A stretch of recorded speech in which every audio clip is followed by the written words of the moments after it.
Нарын шаарындагы базарда үстү чөпкөндүк толтурулган мынабул унааларга караганда облуста тойтка таңсыктык жоктой туюлат. Бирок кырдаал таптакыр башка.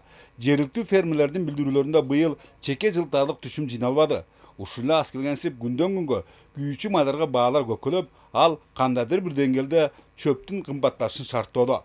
Ушулардан улам азыр Теңир Тоо жергесинде бир таңактын баасы 250 сомду түздү. Бул былтыркыга салыштырмалуу 50-100 сомго көптүк кылат. Ал эми муну көпчүлүктүн чөнтөгү көтөрө бербейт. Ой, эми өзүм бир 150 алмакмын.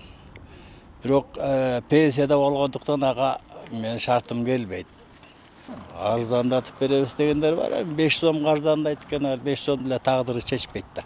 Эске салсак, Нарын облусундагы айдоянттардын 70 000 гектарын бир жана көп жылдык чөптөр ээлейт. Бирок алардын 3/2 бир гана жолу чабылгандыктан малды кыштан алып чыгуу үчүн айрым учурларда Тойту Чүй облусунан сатып келүүгө туура келет.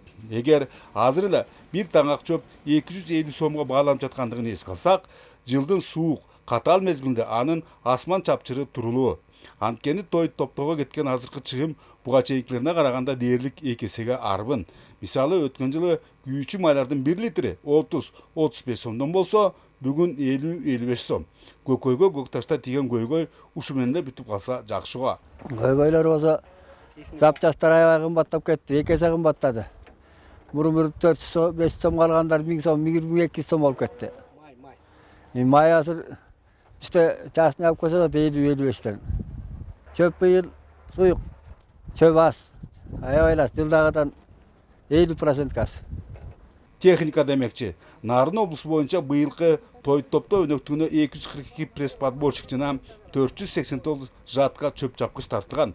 Адистердин эсептөөлөрүндө бул жетишерлик. Антса да алар былтыркы 130 000 тонналык көрсөткүчтү камсыздаруу күмөн.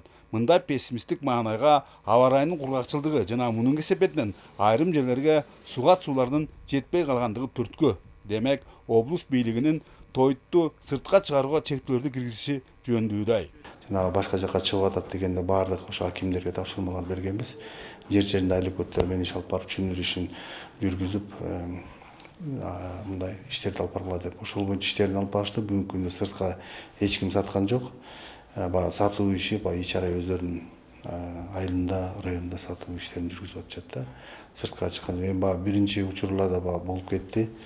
Сыртка алып кеткен учурлар катталган болгон, бирок кийинки убагында мына эл туура түшүндү, Тойт өзү аз болуп аткан, ошон үчүн фермерлер бизден биринчи эле өздөрү малын Тойт менен камсыз кылыш үчүн сатпаганга аракет кылып топтоп атышат да. Антса да жогорудагыдай оош кыйыштар менен коштолгон өнөктүктө элеттиктердин өз арабаларын өздөрү сүйрөп, эптесе да иштеринин эбин таап жаткандыктары чындык.